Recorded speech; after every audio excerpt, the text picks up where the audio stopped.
All right, good morning, everyone, and welcome to this session. My name is Mary Hallward-Driemeier. I'm a lead economist and advisor in the front office of DEC. I apologize for the little delay in the beginning. We have our fourth participant is Eric Bartelsman, who's in Amsterdam, and we're having a little trouble with the VC connection. So I'm going to apologize if we get further interrupted in the middle of it somewhere. He is standing by.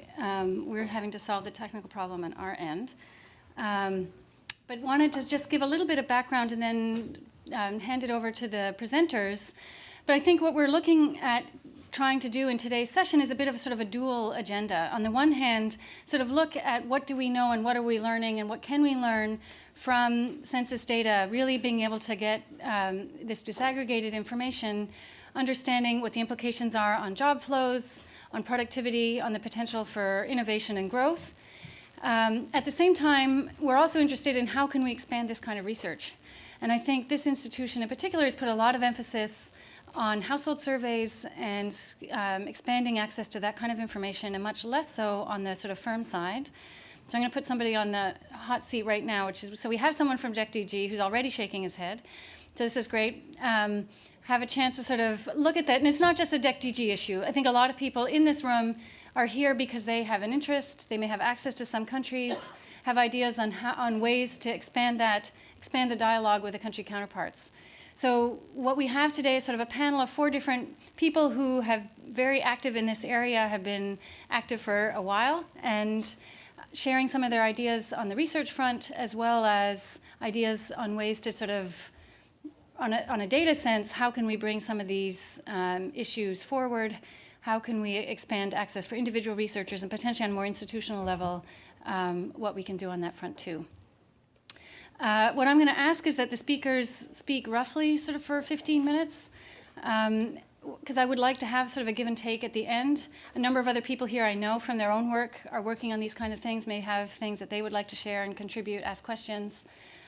So would like to be able to do that. In terms of interruptions during presentations, I think just sort of in the interest of time, if there's a clarifying question, please ask it.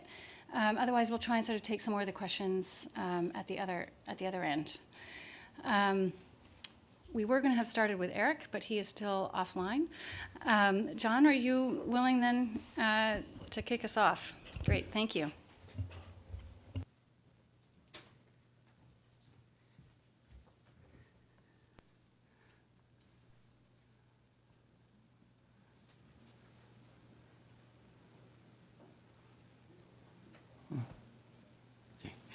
Thank you very much, Mary. It's really great to be at this session, and as somebody who has been interested in the sources of job creation in developing and more particularly in transition economies for more than 20 years now, I welcome this opportunity to share some of my work. I did much of my early work was using survey data similar to some of the World Bank surveys, and in fact some of my early work used World Bank surveys. And I spent most of the 1990s, you might say I misspent much of my youth actually carrying out such surveys. And I think they were valuable, but since then, for the last 10 or 15 years, I've increasingly gravitated towards using large data sets that cover all firms in a country, mostly not restricted to the manufacturing sector, and also that contain very long panels. And as you all know, when you have universal panel data, your possibilities for econometrically identifying parameters are much better. They rest on weaker assumptions, and the work can be a lot more interesting in that respect. Of course, these big universal data sets have the problem that they have many fewer variables than you typically find in surveys. From a researcher's point of view, that isn't necessarily a bad thing, because if you only have a couple of variables, then there aren't so many decisions to make. But but it is a drawback. The paper I'm going to be talking about here to illustrate some of this work is also a little bit unusual in terms of this whole research area, because I have worked on job reallocation and productivity consequences and how various policies have affected productivity, from privatization to FDI, and studied entrepreneurship and startup dynamics. But what we're doing in this paper is unusual within this literature, because we're linking two different types of data. One type of data is a universal panel data set that covers every firm in Romania annually from 1992 through 2008, and we're updating this data set every year. And the second data set is an administrative data set on a program, and the particular program is a small and micro business loan program. It's a program that actually we know a lot about, because we did a survey back around the year 2000 of all the firms that were in this program. I say all, we had about a 70% response rate. And however, in this paper, all we're using is the list of firms, so the complete list of firms that participated in this program. This is joint work with David Brown from the Census Bureau, so you can see the mandatory disclaimer at the bottom. We're in fact not using any Census Bureau data, but we have done now a similar analysis such as this of the Small Business Administration loans in the US. And I can tell you the US data are in some ways much worse than Romanian data, much worse in particular in the sense of coverage and in the sense of number of variables. We have almost no variables we can study in the US, while the Romanian data are much richer. So the question we want to ask is whether small business loans raise growth. There are conceptual reasons why this could go in either direction. Capital and labor could be substitutes when it comes to jobs. And of course, we don't have a random allocation of finance across firms. So there are lots of firm growth studies, but there have been no rigorous evaluations of loan policies. So actually now we have done a very similar project to this using the Small Business Administration example in the US, but there have been very few about this. And so the general issue for people who are interested in sources of job creation that we can shed some light on here is whether finance matters. So does access to credit for these small and micro firms matter? There's been a big micro debate about this. I'm kind of skipping quickly through the slides because I did cut my number of slides in half in preparation for the short time limit here, but nonetheless, I think it's still far too many. So, and as you know, there's been also a big literature about the role of finance in transition and development, and a controversy in some organizations, including this one, about the relative importance of finance versus the business environment. And of course, in developing countries, evaluations of microcredit have been quite common, including some experiments, but actually there are very, very few estimates of the firm-level growth effects of microcredit programs that are targeted towards firms, like probably the closest program to the one we're studying here is an Indonesian program. So we're going to be looking at employment and sales in firms that get recipients, and we're also studying survival, substitution effects, productivity, looking at a bunch of robustness issues. So what I'm going to talk about first is our case, which are these small and micro loans in Romania over this period. I'm going to talk about our methods very briefly, slow down a little bit for the data, since I think there's particular interest in data here, go quickly through results and interpretations, and try to conclude before my time is up.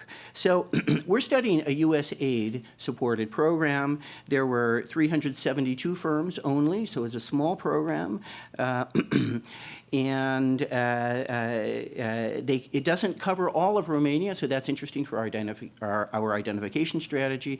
Only 18 out of 41 judets or counties of Romania. So they're ineligible firms we have in the broader data set that we can use as an alternative control group and that we shall use.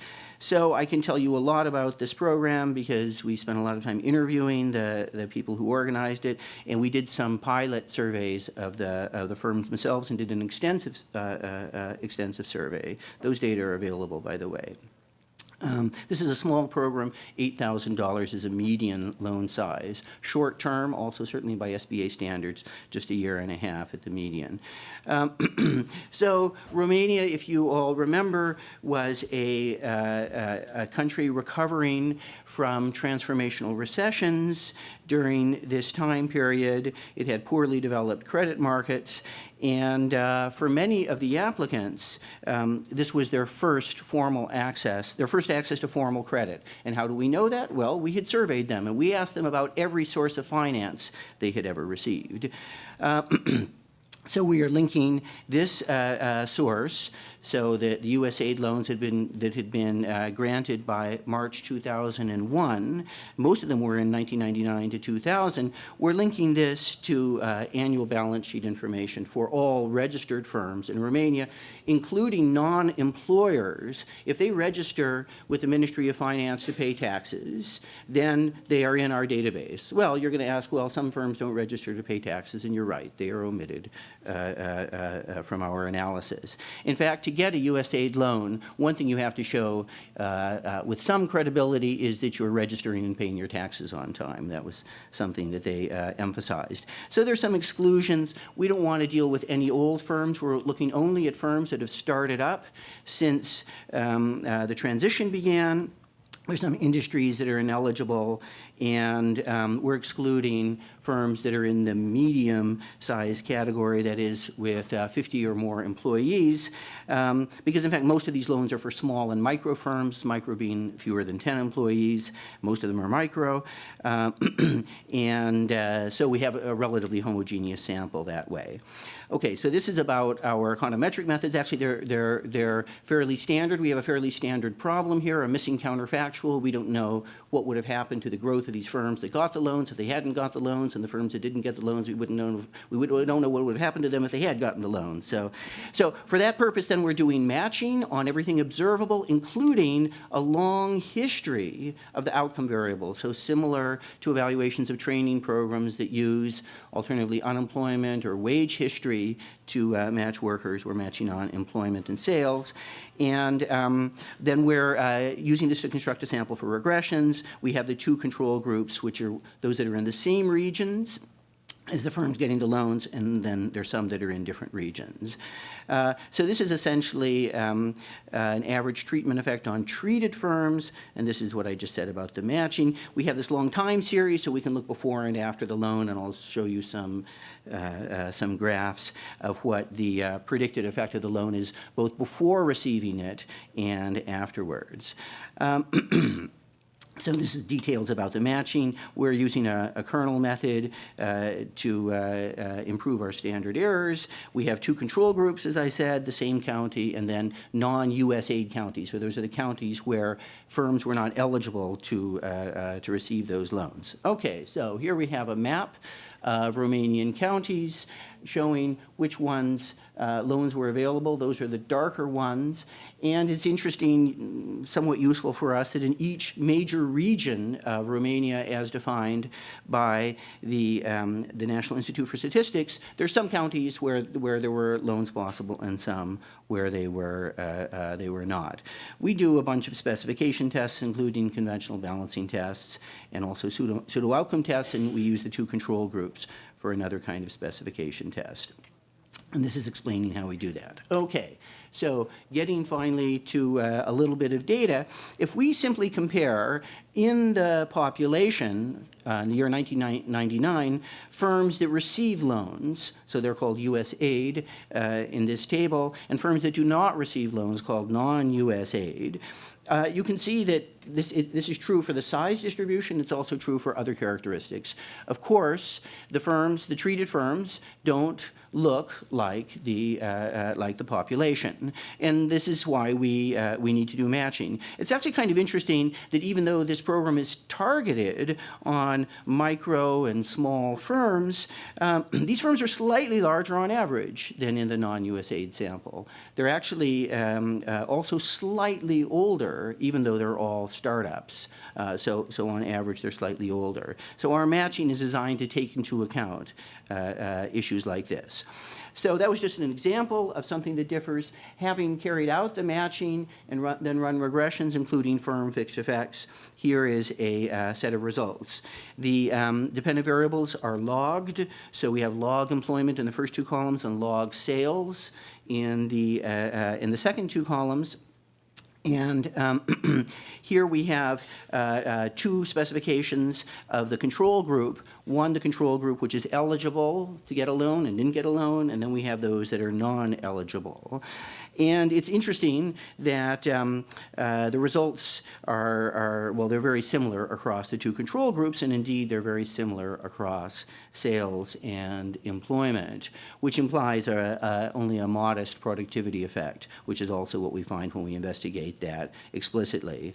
Here we've redefined the control groups so that in the pre-loan year, the year immediately prior to receiving a loan, we have exactly the same employment. So we only take controls for a firm with 9 employees in the year T of getting the loan, T minus 1, where year T is getting the loan. We only take controls with exactly 9 employees to compare them. Here it makes more difference whether we consider eligible or non-eligibles, but interestingly the results go in opposite directions for the two control groups. So it doesn't suggest anything systematic, and the results are economically speaking, are quite similar to the previous results.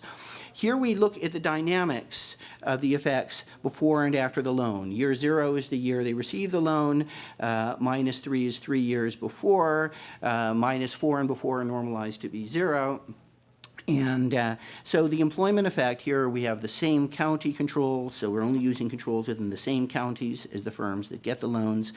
And you can see that essentially we have a 0 estimate prior to getting the loan. We have a bit of a jump in year 0, a bigger jump in year 1 when it becomes statistically significant, and then it continues to maintain the same level and even grow afterwards. It's rather similar when we look at the non-eligible controls. So this is the alternative control group. It's rather similar when we look at the sales effect. Maybe we have an even clearer jump there and clearer continuation. And then this is the alternative control group for the sales effect.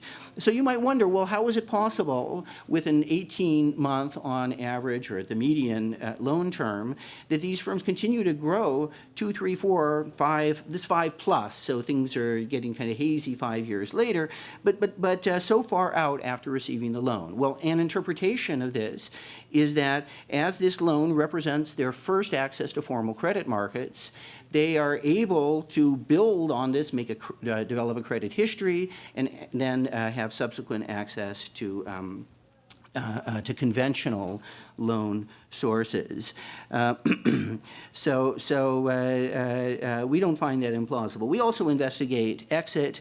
Just to summarize quickly, these are log odds ratios. None of them are statistically significantly different from 1. So we don't find any effects on exit. USAID was very disappointed in this because that was one of their goals of their program.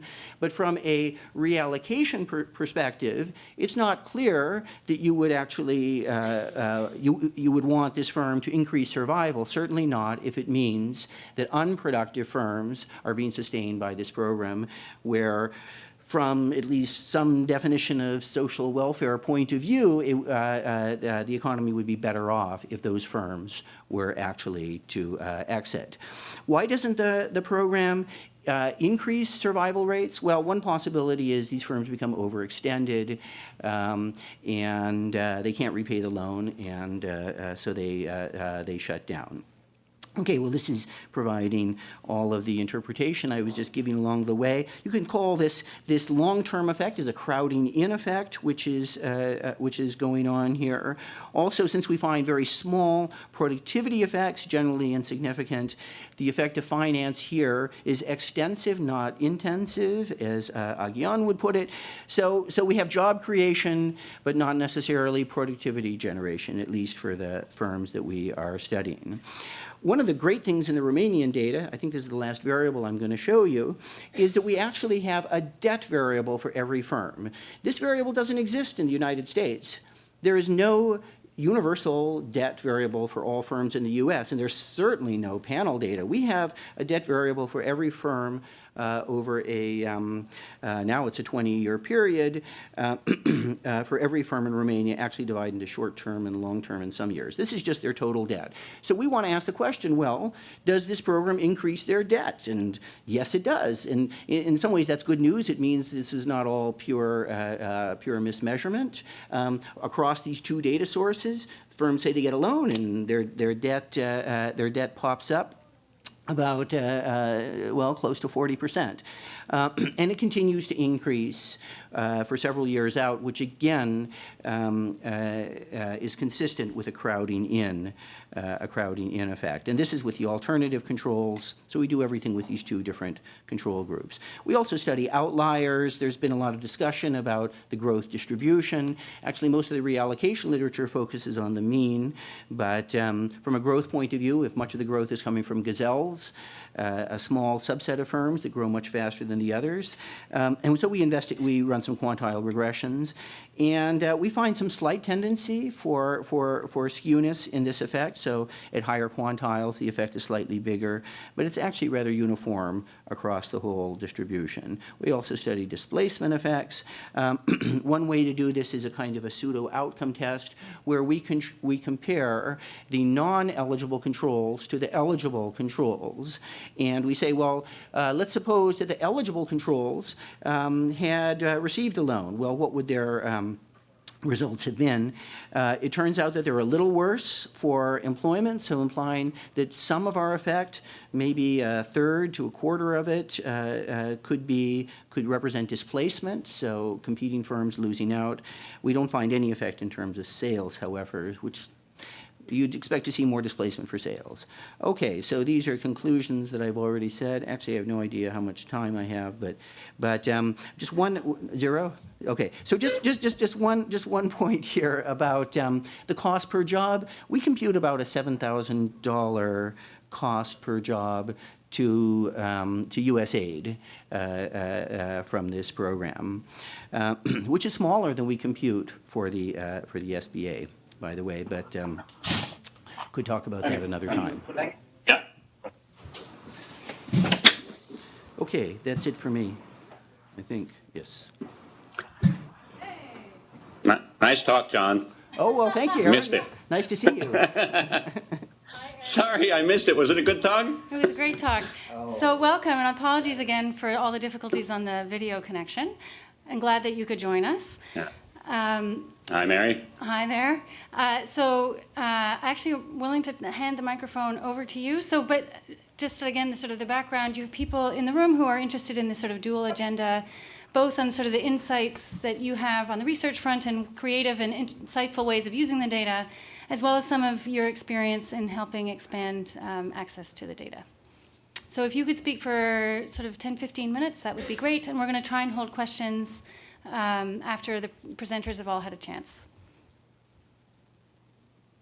So I guess that's me. I mailed you slides. Is that correct? I'll you put have them up. Okay. And then I'll just say next slide, and someone hopefully will flip them. I'm sorry I missed John's talk, so I wouldn't know what he said. Is there a way? I've now got myself on the screen, and I think it would be more helpful if I see you. I don't know if that can be arranged. Better. I don't know who's arranging that. Someone behind the buttons. Well, with the danger of having not heard what John says and duplicating, let me start. I only got 10 or 15 minutes, so let me get a watch out. So Mary asked me to talk about two things. One said she'd love to hear about my research, and of course I love to talk about my research, but I only have 10, 15, maybe 18 minutes with some questions and answers. So I'm going to fit in a few slides about the economic content. I'm going to fit it into a description of kind of the methodology we've been working out to do comparative analysis of firm dynamics. And by comparative, I mean across country comparisons. And specifically in the case where it becomes impossible to to stack the micro-level data sets owing to confidentiality. So for people who've kind of following this agenda, my own work with the firm-level data comes from an interest in understanding the drivers of productivity from the firm level. And for that, you worry about the firm-level choices of inputs, their hiring, their capital investment spending, their choices of innovation strategies, R&D, human capital, other intangibles. And then you worry about the strategic interactions taking place in the market. And the nice thing of looking at it this way is it opens up the possibility of understanding the role of the policy environment in boosting this aggregate productivity. I'm looking at myself again. That's okay. Well, flip back. Anyway, so the idea with this framework is that the policy you're looking at, the policy for growth, is no longer just the traditional R&D policy, would I say, the policy that's aimed at reducing the wedge between public and private, between private and social incentives for innovation and human capital. But it's also, turns out, that policy that looks at reallocation across firms, incentives of firms to choose certain types of strategies, a policy that's accommodating towards investment in knowledge-based capital or intangibles. These types of policies is the idea among the research community, and I think more and more in the policy community, these types of policies help growth going forward. So the common theme in my own research for the past 20 years has been this firm heterogeneity. I'll give a little list of things I've been working on. I've been working on forecasting productivity, probably not as relevant for you, more for central banks. I've been looking at employment protection and technology choice. I think this is a relevant topic. Most of the debate about EPL, employment protection legislation, but not all debate, but most of the debate has been looking at what does it do for employment, unemployment, or what does it directly do for productivity. Instead, we're taking a dynamic point of view, and here we're saying, well, EPL might change the incentives for firms to be investing in knowledge-based capital where you have high fixed costs and low marginal costs of production, it's successful. And it turns out that the interaction between kind of the riskiness of the investment and the EPL creates a disincentive in countries with strong EPL to invest in risky stuff. And risky stuff, of course, in this crisis, we all learned that we don't like risk, but actually we do love risk, because the nice thing about the selection in the economy is if you have a wide distribution of outcomes, markets select the top tail, drop off the bottom tail, and the average return turns out to go up. And so this is one of the nice kind of dynamic features of innovation. And recently I've been doing comparisons of innovation and firm dynamics, looking specifically at how firms use human capital. And we're doing a comparison between Germany and the Netherlands. And further, I've been interested in what does ICT investment do to productivity dispersion and output dispersion, gross flows of workers. It seems that there's a link between firms that are at the forefront of this technology and the width of the distribution of their potential outcomes. And we'll get back to that. So people have seen this slide long ago between the micro and macro. You've got these micro choices, entry and exit decisions to be made, factor inputs, employment, hiring, choices of which markets to go to, domestic versus foreign. So all these issues that have been playing in research. Those firm-level firms interact in a market where market selection takes place, where strategic interactions take place across or between firms, and where policy affects the outcomes through competition law, level playing fields, the way they deal with human capital, switching costs, technological environment. How do we, do we have our mobile phones in order? Is the internet infrastructure in place? How are the roads and the harbors, et cetera? And then those two together interact, the firms and the markets interact to create a macro or sectoral impact. To be able to do policy, which is what you're interested in, you really worry that even if you have all the micro data in the world for a single country, the policy environment, in a sense, affects all firms in the country in the same, or at least in the industry in the same way, or you'd hope so. So really it leaves your policy evaluation into a before and after case. And so you've got, tens of thousands or hundreds of thousands of firm-level data points, but really you just have two data points, a before and after, with all the the problems of evaluating and identifying. The cross-country level at least lets you play with this quasi-experimental setting where countries change their policy stance in different combinations at different points in time. And you hope that by interacting this cross-country time and maybe industry database of policy, interact that with the firm-level moments that you've been getting, you have some hope of identifying the paths from policy through to performance. So what's the problem with getting these firm-level data?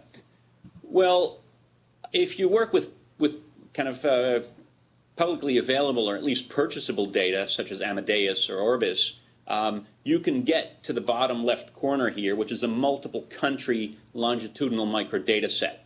But for a lot of the data that's not available, they're confidential, they're collected by central banks, they're collected by statistical agencies, tax revenue authorities, and it's very difficult to stack these data across countries.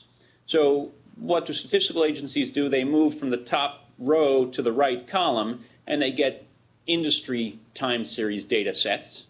And then researchers have been stacking those, Penn World Tables, the EU CLEMS or the World CLEMS data sets, this World Input-Output data set that's been being created, stuff on value chains. You get into the bottom right corner where you have basically multiple country but industry and time data sets. The problem is there you're missing the richness of what's happening at the firm level, all the selection effects that you're interested in, the behavioral effects of firms. How do they respond to incentives? How is the selection taking place? All you have is the industry outcome.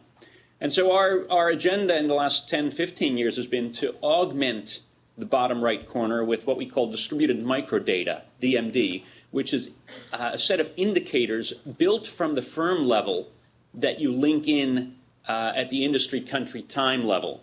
And those moments that you link in can inform about what's happening within the industry. So what are entry and exit rates? What do distributions of productivity look like? How is the allocation within an industry going? Are the resources going to the better firms?